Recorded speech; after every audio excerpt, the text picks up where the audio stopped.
এটা হচ্ছে front gate, আর তার পাশে টিকিট কাউন্টারটা আছে। টিকিট কাউন্টারটা ও এদিকে ঘোরাচ্ছিস কেন? টিকিট কাউন্টার দেখানোর কি দরকার আছে?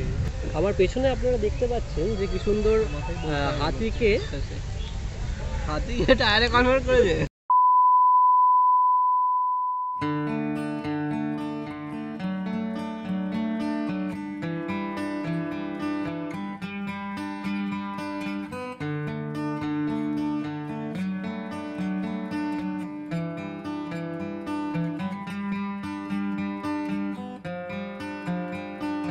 Hello guys, hello.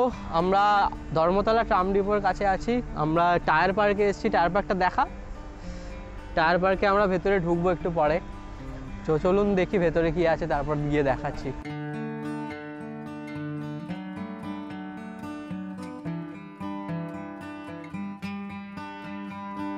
তো আমরা টায়ার পার্কের সামনে চলে এসেছি। এই যে টায়ার পার্কের ফ্রন্ট গেট, এখানে আমরা টিকিট কেটে নিয়েছি 20 টাকা করে টিকিট 45 মিনিটের জন্য।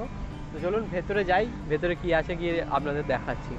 তো এখানে একটা ফোয়ারা মতো রয়েছে, আর এই হচ্ছে ঢুকেই পার্কের ভিউ।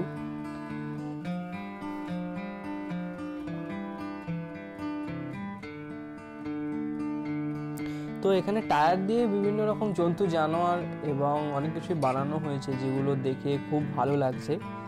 তো চলুন আপনাদের একটু আমি পিছনের ক্যামেরাটা করে দেখিয়ে দিই।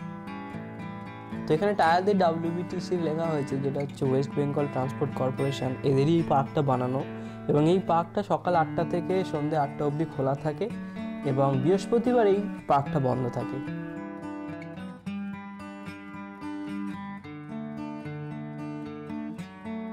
ঠিক আছে, তুই অনেক বলে নিয়েছিস, এবার একটু আমাকেও বলতে দে। তো এই পার্কটায় দেখতে পাচ্ছেন যে টায়ারের ওপরে কি সুন্দরভাবে ছবি টবি আঁকা হয়েছে, এখানে ময়ূরও আছে। আর এখানে দেখতে পাচ্ছেন যে এটা 13 নভেম্বর 2020 থেকে চালু হয়েছে।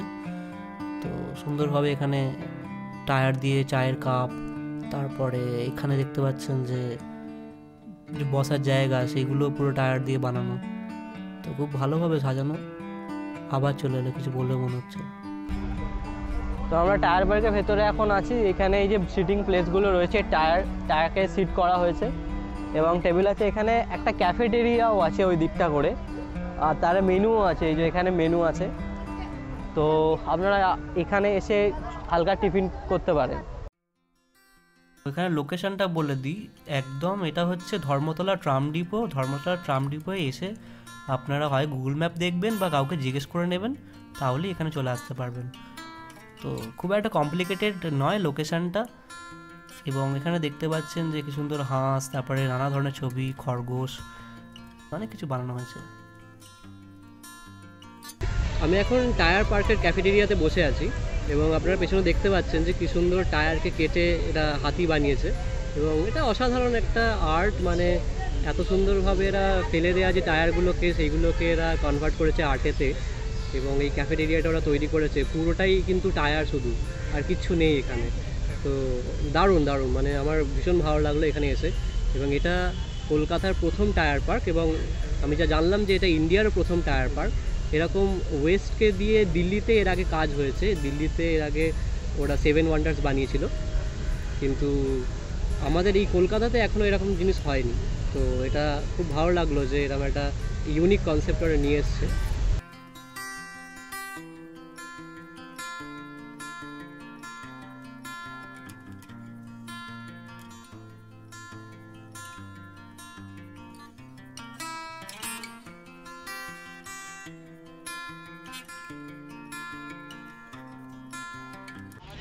আমরা ফার্স্টে টায়ার পার্ক ঘুরলাম, এবং টায়ার পার্ক ঘোরার পর আমরা ট্রাম মিউজিয়ামে এলাম।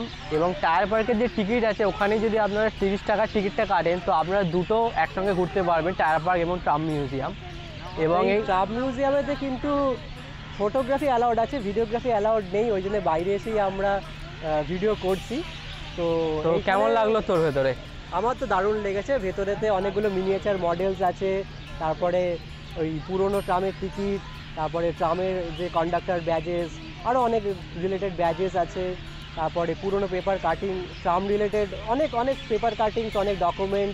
শুধুমাত্র কলকাতা ট্রাম নয়, গোটা ওয়ার্ল্ডের ট্রামের ব্যাপারেই একটা ছোটোখাটো মিউজিয়াম বানিয়েছে এনারা।